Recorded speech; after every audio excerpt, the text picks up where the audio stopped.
Hi everyone, today we're going to talk about pituitary and pineal connection, so the connection of lunar and solar influences.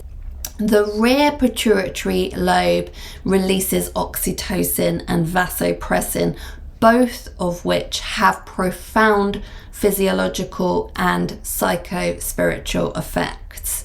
Oxytocin, the hormone of love and unity, is associated with bonding, social connection, bliss states, and relaxation. It's often linked to feminine lunar energy due to its role in nurturing, in empathy, and surrender.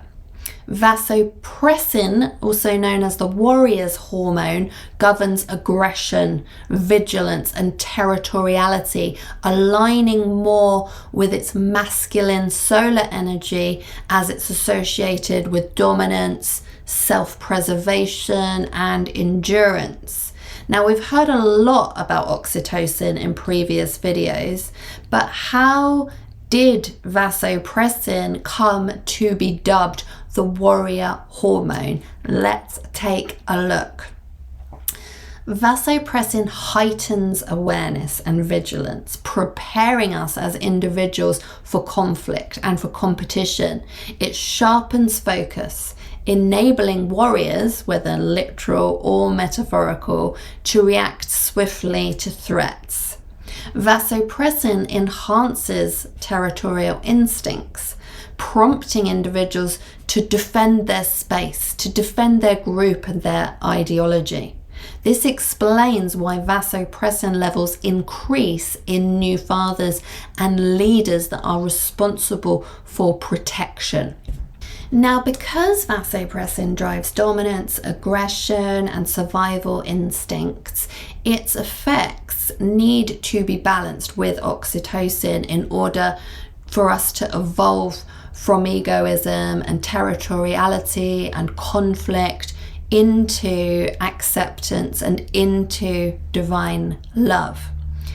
Now, vasopressin also regulates water balance by making the kidneys retain water, which is a crucial survival mechanism for preventing dehydration in extreme or harsh conditions. However, increased oxytocin allows water and its emotional imprints or memories to be released, which creates space for new programs, habits, and vitality. Increased levels of oxytocin actually inhibit excess vasopressin release, causing a shift from the alchemical state of egoic carnal mind separation toward a state of unitive awareness, and that unity consciousness aligns with mystical experiences and states of spiritual transcendence where we're overcoming 3D perceptions and illusions. The dynamic between the love chemical oxytocin and the warrior chemical vasopressin is one reason why secret sciences and societies encourage initiates to balance their lunar and solar energies within. Oxytocin and vasopressin have an inverse relationship. It's not simply a case of more of one means less of the other. Their interaction is complex and it's influenced by factors like stress, bonding, and hormonal balance. These two hormones share a very similar chemical structure.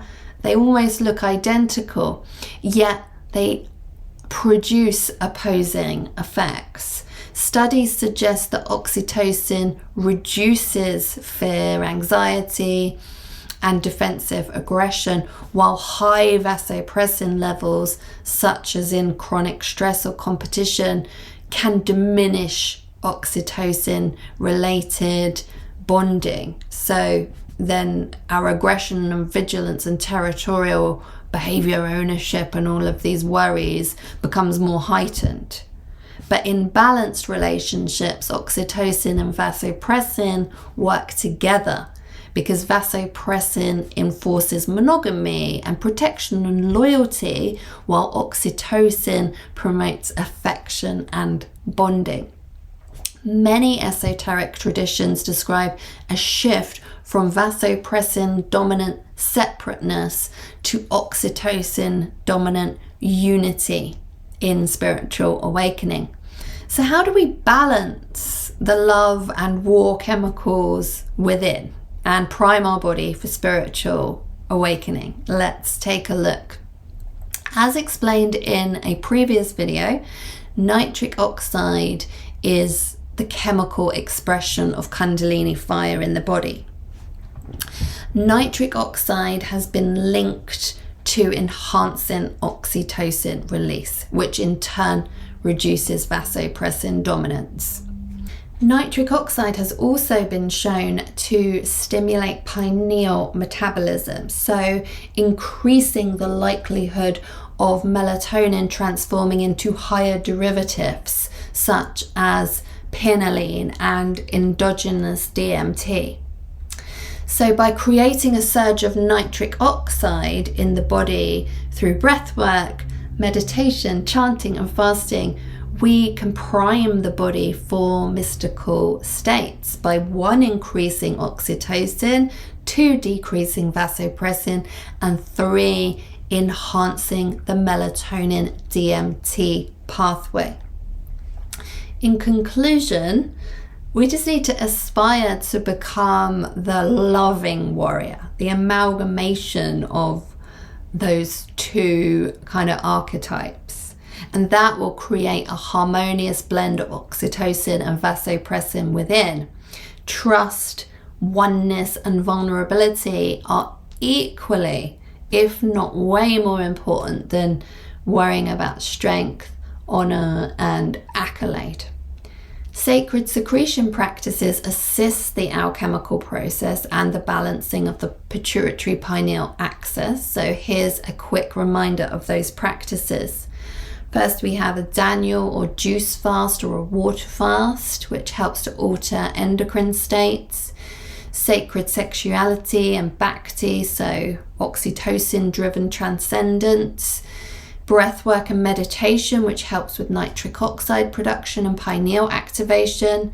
Sound healing and harmonic music, again, helps to drive oxytocin.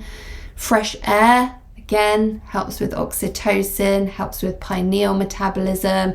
And then, of course, we have yoga, or another form of non-stressful, non-competitive or low-level competitive sports that are great for promoting nitric oxide in the body and, of course, pineal activation. And hydration is really important, because hydration is going to allow for the oxytocin vasopressin balance to occur naturally as well, and for the body to release excess fluids, which is also the elimination of some of those soul imprints and emotive imprints and memories that can manifest again and again if we don't learn to let go of them and help them be freed from the system. So in summary, understanding the interplay between oxytocin and vasopressin provides valuable insight into our emotional and spiritual wellness and development. By embracing both the nurturing and protective aspects of these hormones, we can cultivate a more harmonious existence, ultimately supporting our journey towards spiritual awakening and unity and wholeness and wellness, which I know we all love to experience, and having that manifestation of heaven on earth. Thy kingdom come, thy will be done on earth as it is in heaven. By creating this harmonious heavenly inner alchemy, it can't help but manifest outside in our outside world as well. It's a knock-on effect.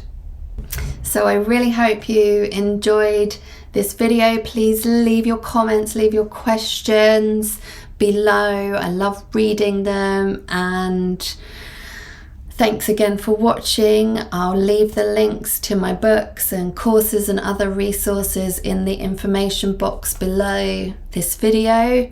And as always, I pray that divine love will manifest itself in you all, always and in all ways. Namaste.